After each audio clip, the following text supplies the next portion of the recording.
لیکن برا ہو قبر پرستوں کا، جن کو کتا بننے کے اتنے شوق ان کے سر پہ سوار ہیں، وہ سمجھتے ہیں فضیلت ہے ہی اس بات میں کہ میں فلاں کا کتا، میں فلاں کا کتا، میں فلاں کا کتا۔ کہتے ہیں ایک بابا جی نے اپنے بیٹے کو بھیجا مدینے میں، وہاں جاؤ، وہاں کے کتوں کو مارنا نہ، تمہیں نہیں پتا وہ بظاہر کتے ہوتے ہیں لیکن حقیقت میں وہ وقت کے اولیاء ہوتے ہیں جو وہاں کتوں کی شکل میں گھوم رہے ہوتے ہیں۔ تو بچ کے رہنا، کسی کتے کی توہین نہ کرنا۔ یہ گیا بیچارہ مدینے، وہاں جہاں کھانا کھانے لگتا ہے کتا ساتھ لگ جاتا ہے۔ اس نے بڑا بچ بچا کے کھانے کی کوشش کی لیکن انہوں مگروں نہ لتھا، تنگ آ گیا یہ بھی، اس نے ڈنڈا اٹھایا اور اس کی کمر پہ مارا، وہ چیختا بار ہوتا ہوا چلا گیا۔ جب یہ واپس آیا تو بابا جی نے پوچھا، ہاں بیٹا کیسا رہا؟ جی بہت اچھا۔ مدینے میں کسی کتے کو تنگ تو نہیں کیا؟ صحیح صحیح بتانا۔ کہا جی کسی کو نہیں کیا، سب کا ادب کرتا رہا، لیکن بس ایک ایسے پیچھے پڑ گیا تھا کہ میں جہاں روٹی کھانے کے لیے بیٹھتا وہ میرے پاس آ کے بیٹھ جاتا، مجھے بڑی کراہت ہوئی، مجبوراً میں نے اسے ایک ڈنڈا مارا۔ تو ابا جی نے کمر سے کپڑا اٹھا کر کہا، پتر ویکھ میری کانٹ دے وجہ ہے، وہ میں ہی تھا وہاں پر جو شکل میں آیا ہوا تھا۔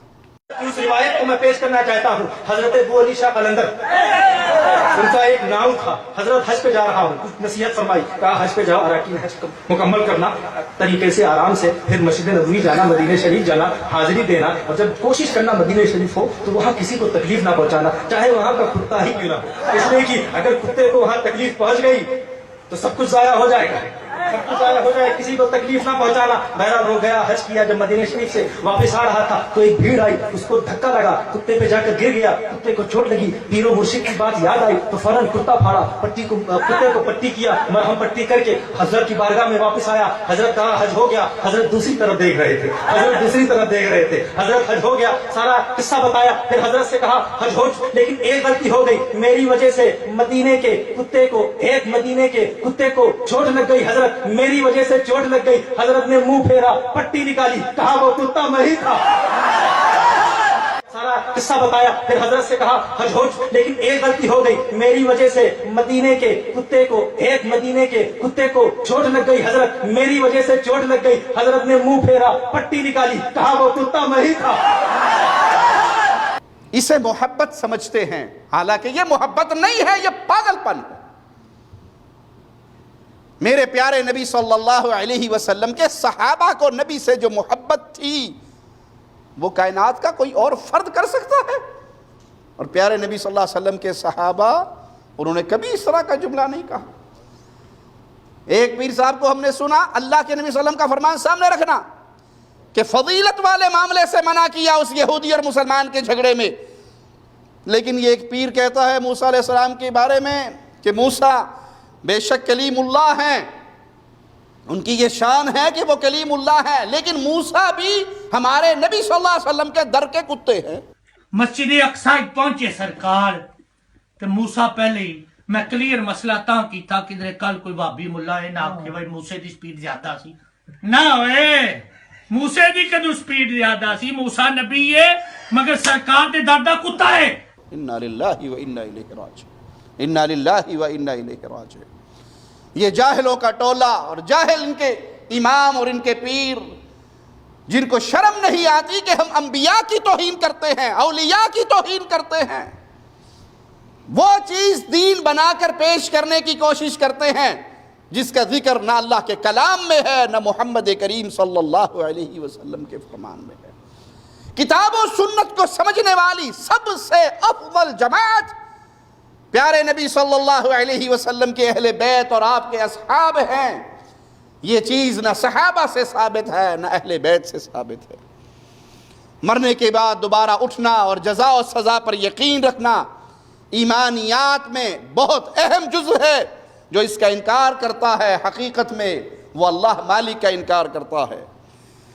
صحیح بخاری حدیث نمبر 4974، رسول کریم صلی اللہ علیہ وسلم حدیث قدسی بیان کرتے ہیں، غور کیجئے۔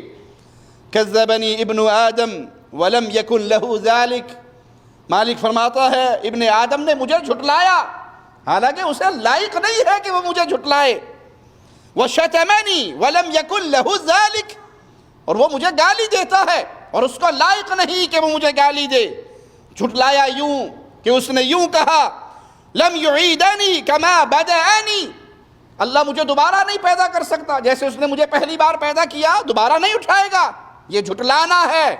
مالک کا فیصلہ ہے مرنے کے بعد انسانوں تمہیں دوبارہ اٹھایا جانا ہے اور تم نے اپنے اپنے اعمال کا بدلہ پانا ہے۔ وَلَيْسَ أَوَّلُ الْخَلْقِ بِأَهْوَنَ عَلَيَّ مِنْ عِعَادَتِهِ، میں نے تمہیں پہلی بار پیدا کیا، دوبارہ پیدا کرنا میرے لیے کوئی مشکل نہیں ہے۔ وہ خالق ہے، وہ مالک ہے، وہ کن کہتا ہے، ہو جا کا حکم دیتا ہے اور وہ ہو جاتا ہے۔ اور گالی دینے کا معنی کیا ہے؟ یہ میری اولاد مقرر کرتا ہے، فلاں، جیسے عیسائیوں نے کہا عیسیٰ اللہ کے بیٹے ہیں، نعوذ باللہ ثم نعوذ باللہ، تعالی اللہ عما یقولون۔ اور مالک فرماتا ہے میں نے کسی کو نہیں جنا، نہ میری کوئی بیوی ہے نہ میری کوئی اولاد ہے، میں نے کسی کو نہیں جنا۔ اللہ کا بیٹا بنانا، کسی کو اللہ کا جز بنانا کھلا کفر ہے۔ محبت کی چادر کے اندر یہ کفر بھی رج کے ہو رہا ہے۔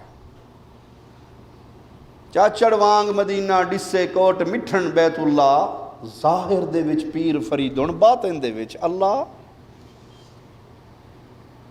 چاچڑ وانگ مدینہ ڈسے، جو مدینہ تمہیں پسند ہے، مدینہ رسول پیارے نبی کا پیارا شہر، قبر پرست کہتے ہیں ہمیں چاچڑا، ہمارا جو پیر کا گاؤں چاچڑا ہے پنجاب کا، وہ اتنا ہی پیارا ہے جتنا تمہیں مدینہ پیارا ہے۔ کوٹ مٹھن بیت اللہ، بڑے پیر صاحب کا جو ڈیرا ہے نا کوٹ مٹھن میں، فرید صاحب کا، وہ تمہیں جتنا بیت اللہ عزیز ہے ہمیں کوٹ مٹھن پیارا لگتا ہے۔ چاچڑ وانگ مدینہ ڈسے کوٹ مٹھن بیت اللہ، ظاہر دے وچ پیر فریدون باطن دے وچ اللہ۔ وہاں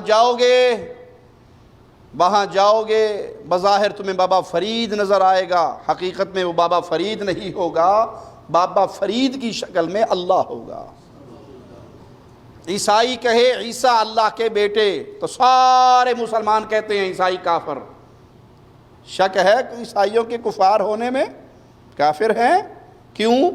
عیسیٰ کو اللہ کا بیٹا کہتے ہیں۔ اور جو اپنے پیر کو کہے ملتی ہے اللہ سے تصویر میرے پیر کی، میرا پیر بس اوپر سے پیر ہے، اندر سے بندہ وجود ظاہری سے پہلے خدا تھا، بندہ ہی خدا ظاہر ہے۔ اور اس طرح کا کفر صوفیاء کی کتابوں میں بھرا پڑا ہے۔ وہ پیر بظاہر پیر ہے، حقیقت میں وہی اللہ کا روپ ہے۔ لوکی عرشاں اتے لب دینے رب بوری والے دے اولے آ بیٹھا۔ چھیڑنا مقصود نہیں، طنز کرنا مقصود نہیں، کسی کے جذبات کو ٹھیس پہنچانا مقصود نہیں، آخرت کی سختیاں یاد کروانا مقصود ہے۔ نیکیوں کے آپ کے پاس انبار ہوں اور توحید کا عقیدہ ٹھیک نہ ہو، اللہ کی قسم کوئی نیکی قبول نہیں ہو۔ اگر جاہلوں نے آپ کو یہ پٹی پڑھا دی کہ رسول کریم صلی اللہ علیہ وسلم بظاہر ظاہری لباس میں تو بشر ہیں، حقیقت میں نور من نور اللہ ہے، اللہ کے نور کا ٹکڑا ہے، اللہ کی ذات میں سے، اللہ کے نور میں سے الگ ہوئے ہیں، وہی جو مستوی عرش دا خدا ہو کر اتر پڑا مدینے میں مصطفیٰ ہو کر۔ پھر یاد رکھنا یہ کفر اور عیسائیوں کا کفر کوئی مختلف نہیں ہے۔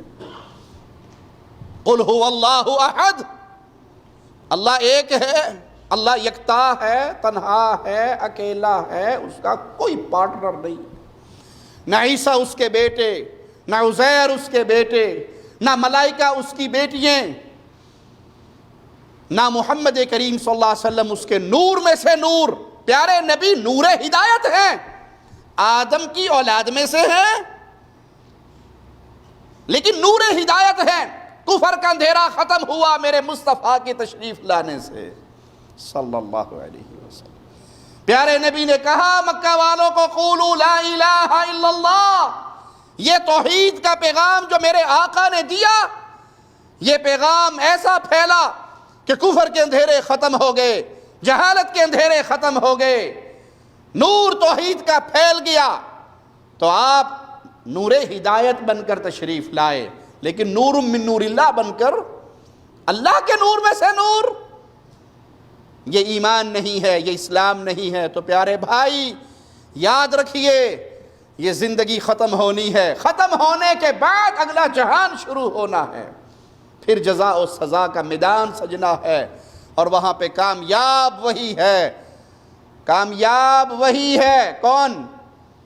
جس نے خوب نمازیں پڑھی، جس نے خوب روزے رکھے، جس نے خوب حج کیے، جس نے خوب عمرے کیے، جس نے خوب صدقے اور خیرات دیے، جس نے یتیموں کی کفالت اور بیواؤں کی کفالت کی، جس نے مدرسے بنائے، مسجدیں بنائی، کنویں کھدوائے، نلکے لگوائے، نہریں چلائی، یہ ساری نیکیاں ہیں۔ لیکن ان نیکیوں سے پہلے نیکی یہ ہے قل هو اللہ احد، رب کو ایک مانا، رب کو مشکل کشا مانا، حاجت روا مانا، بگڑی بنانے والا مانا، اولاد دینے والا مانا، رزق دینے والا مانا، شفا دینے والا مانا۔ سجدے کیے تو اللہ کو، رکوع اللہ کے لیے، نظر اللہ کے لیے، نیاز اللہ کے لیے، قربانی اللہ کے لیے۔ عبادت کی کروڑ قسمیں ہو تو ہر قسم صرف ایک اللہ کے لیے۔ توحید پہلے تولی جائے گی، پھر نماز، پھر روزہ، پھر حج، پھر صدقہ، پھر خیرات، پھر صدقے، پھر عبادت مالی، یہ ساری بعد میں آئیں گی۔ پہلے توحید ہے، توحید میں خلل ہوا ساری عبادتیں بیکار۔